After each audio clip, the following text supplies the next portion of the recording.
अस्सलाम वालेकुम हकीम वगार शाह जी। एक भाई पूछ रहे हैं कि पेशाब की जलन होती है और पेट में अफारा बन जाता है, जिसे गैस बोलते हैं, वो बन जाता है, तो उसका कोई आसान सा हल या कोई ऐसी चीज़ या नुस्खा बता दें भाई को।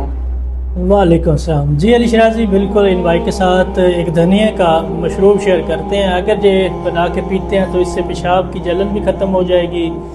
इसके साथ पाँव की जलन अगर है तो वो भी ख़त्म हो जाएगी। जो अफारा गैस बनती है, पेट फूल जाता है, मैदे का कोई मसला है, मैदे की गर्मी है, जिगर की गर्मी है, उससे निजात मिलेगी। इन्होंने करना है ऐसे है, खुश्क धनिया 1 चम्मच लेके उसे थोड़ा सा हाथ के अंदर मिसल कर 1 गिलास पानी के अंदर रात को भिगो के रख दें। सुबह उठ के पुन छान कर ये इन्होंने 1 गिलास पानी पीना है। इसके अंदर ये पुदीना थोड़ा सा डाल सकते हैं, इसके अंदर ये बर्फ़ डाल के इस्तेमाल कर सकते हैं, गर्मियों के जैसे मौसम है।